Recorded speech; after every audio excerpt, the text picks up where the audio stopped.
त्याचबरोबर भाजपचे नेते सुधीर मुनगंटीवार देखील आपल्या सोबत आहेत। सुधीर भाऊ, स्वागत तुमचं टीव्ही 9 मध्ये। 1 वाजल्यापासून पुण्यामध्ये आंदोलन सुरू झालं, त्याचं लोड संपूर्ण राज्यात पसरलं। 6 शहरांमध्ये सध्या विद्यार्थी रस्त्यावर उतरलेले आहेत। अजूनही सरकारचा निर्णय नाही।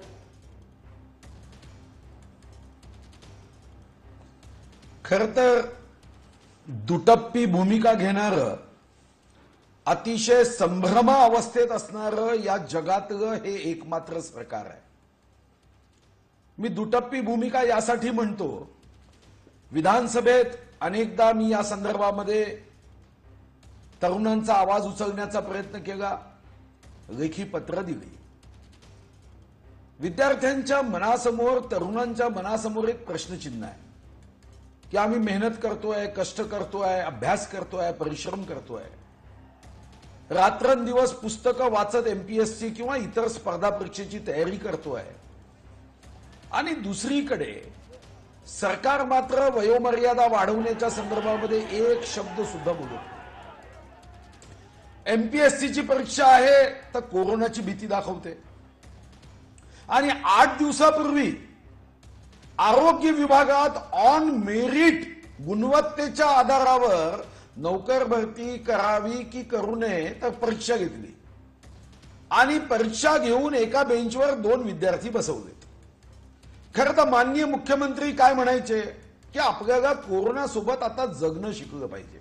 याचा अर्थ काय तर कोरोनापासून आपण सावधानी खबरदारी घेत नित्य नियमाने आता आपल्याला रोजमर्राच्या जीवनामध्ये जे जे करावं लागेल ते केलं पाहिजे। खबरदारी घेतली पाहिजे का? घेतलीच पाहिजे। सावधानी घेतली पाहिजे का? घेतलीच पाहिजे। पण तुम्ही जेव्हा पोहरादेवीच्या तीर्थक्षेत्रावर लाखो लोक, हजारो लोक एकत्र येतात, शक्ती प्रदर्शन होतं, एकदाही तुम्हाला असं वाटत नाही की पोहरादेवीमध्ये कोरोनाची भीती आहे, त्याच्यानी प्रचार प्रसार होईल? नॉमिनल एक एफआयआर दर्ज केला, ज्याला कोणी त्या कागदाचं काही महत्व नाही, फाडून फेकावा असा एफआयआर आहे तो। मोर्चे काढलेत मंत्र्यांनी, तेव्हाही आपल्याला कोरोना नाही। आज प्रश्न काय आहे? विद्यार्थ्यांनी मेहनत केली, आणि आपल्या माहिती करता की मागच्या 4 महिन्यापूर्वी एमपीएससीने पुन्हा एक निर्णय केला की जर सर्वसाधारण विद्यार्थी असेल तर त्याला 6 अटेम्प्टच्या वरती प्रयत्न करता येणार नाही, ओबीसी असेल तर 9 अटेम्प्टच्या वरती प्रयत्न करता येणार नाही। म्हणजे तुम्ही एकीकडे परीक्षा देण्याच्या ज्या संधी आहे त्याही मर्यादित करतात, वयोमर्यादा वाढवत नाही, आणि एकदा, दोनदा, तीनदा, चारदा, अनेकदा तुम्ही परीक्षेच्या तारखा घोषित करता, आणि पुन्हा एकदा तुम्ही घुमजाव करता। आता हे 5व्यांदा आहे असं मला सांगण्यात आलं। मला काही विद्यार्थ्यांचे फोन आले, ते म्हणाले एकीकडे वयोमर्यादा वाढत नाही, दुसरीकडे संधी कमी केल्या, म्हणजे ओपन कॅटेगरीला आता फक्त 6 संधी आहे, ओबीसी असेल तर 9, एससी एसटीला ठीक आहे, एससी एसटीला त्यांनी एक चांगलं केलं की त्यांना संधीची मर्यादा घातली नाही। पण मग तुम्ही जेव्हा ओपन कॅटेगरीमध्ये संधीची मर्यादा घालता, ओबीसी मध्ये संधीची मर्यादा घालता, दुसरीकडे परीक्षा होत नाही, एमपीएससीचे जे सदस्य असतात ते सदस्य नेमलं नाही, वर्षभरापासून फाईल तशीच पेंडिंग आहे, धूळ खात आहे। एक दिवस ती फाईल आत्महत्या करेल की माझा जर विचारच करत नसाल तर मी काय करू? बघा, सरकारचं आश्चर्य वाटतं। आणि म्हणून आपल्या माध्यमातून हे खरं आहे की उठ तरुणा जागा हो, संघर्षाचा धागा हो। आता अतिरेक होत, त्राही त्राही, म्हणजे आमच्यासाठी तरुणांचं भविष्य, तरुणांच्या जीवनामध्ये संधी, एमपीएससीच्या परीक्षा महत्वाच्या राहिल्या नाही, तर आमच्याकडे आता एकच महाराष्ट्राचा प्रश्न आहे, आणि तो म्हणजे मोहन डेलकर यांची आत्महत्या। विद्यार्थ्यांच्या आत्महत्या झाल्या तरी या सरकारला काहीही वाटणार नाही। आता सरकारची जी काही चामडी आहे ती गेंड्यापेक्षा जाडी झाली आहे। सुधीर भाऊ, सरकार म्हणजे मुख्यमंत्री मुख्य सचिवांशी चर्चा करतायत असंही कळतं। 5 तास झालेत या सगळ्या आंदोलनाला, आणि राज्यात इतर ठिकाणी देखील आंदोलन सुरू झालेलं आहे। अशा वेळेला अजूनही या संदर्भामध्ये निर्णय येत नाहीये। पहिला निर्णय तर 3 वर्षांनी आता वयोमर्यादा, ज्या स्पर्धा परीक्षा किंवा इतर सरकारी नोकरी आहेत, संधी आहेत, 3 वर्षांनी वयोमर्यादा वाढवलीच पाहिजे। आणि मी अनेकदा मागणी केली. मी मागणी केल्यानंतर आता मग 31 डिसेंबर 2020 गा हे महाराष्ट्र सरकारचं पत्र आलं, आम्ही वयोमर्यादा वाढवणार नाही. हट्ट काय, दुराग्रह काय? अरे आपण जेव्हा विद्यार्थ्यांनी मेहनत केल्यावर संधी देण्यामध्ये जर परीक्षाच घेत नाही, वयोमर्यादा वाढवण्यामध्ये तुम्हाला काय अडचण आहे? हट्ट आहे, दुराग्रह आहे की नाही? मागणी सुधीर मुनगंटीवारनी केली ना, आम्ही ती करणार नाही. मला वाटतं की आश्चर्यजनक आहे. अजब सरकार की गजब कहाणी.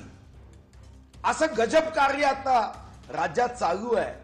आणि आता सरकारने ताबडतोब परीक्षेच्या तिथीच्या संदर्भात निर्णय केला पाहिजे. मी विधानसभेत जेव्हा आमच्या वर्षातही मंत्री आहेत त्यांना प्रश्न केला की तुम्ही स्पष्टता आणा, आणि त्यांनी सांगितलं की 10वी 12वी परीक्षा आम्ही ऑफलाईन घेणार आहोत. सांगितलं त्यांनी. मला वाटतं की प्रत्येक गोष्टीमध्ये सरकारची जबाबदारी आहे स्पष्टता आणण्याची. सरकार गंभीरच नाहीये. अरे तुम्ही कोरोनापासून वाचण्यासाठी वॅक्सिन आहे, मला वाटतं या गंभीरतेच्या आजारापासून आता वाचवण्यासाठी वॅक्सिन काढावं लागेल. काही गंभीर असलं पाहिजे की नाही?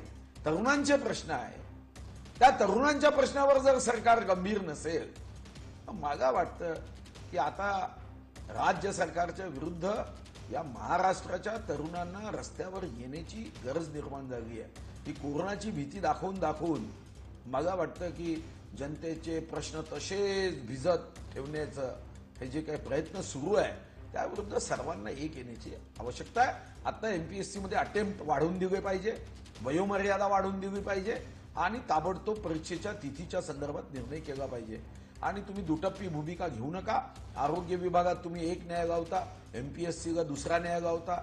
एकीकडे मंदिर उघडले तर कोरोना वाढतो म्हणता आणि लोकल सुरू ठेवली पाहिजे असं म्हणता. म्हणजे कुठेही एकमेकाला म्हणजे एखादा संभ्रम अवस्थेमध्ये असणाऱ्या नेत्याकडून जशा पद्धतीनं काम होतं तसं आज राज्यामध्ये घडतं.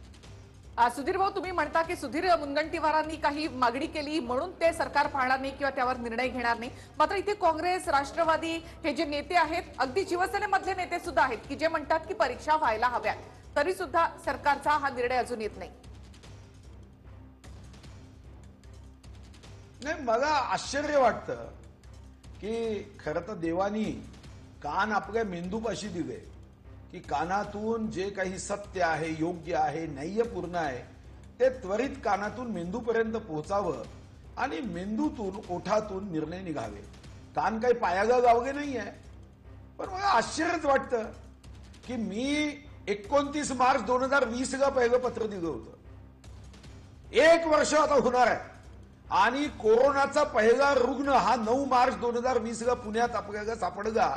आता त्यालाही साधारणतः आज 367 दिवस पूर्ण होत आहे. आता शेवटी अशा प्रसंगात तरुणांच्या भविष्याच्या संदर्भामध्ये धोरणामध्ये स्पष्टता असली पाहिजे ना. ठीक आहे, निवडणूक एकासोबत लढायचं आणि संसार दुसऱ्यासोबत करायचा मी समजू शकतो स्वार्थापोटी, पण तुम्ही विद्यार्थ्याच्या जीवनाशी खेळू नाही शकत. धन्यवाद सुधीर भाऊ, तुम्ही आमच्याशी बोलात त्याबद्दल. भाजपचे नेते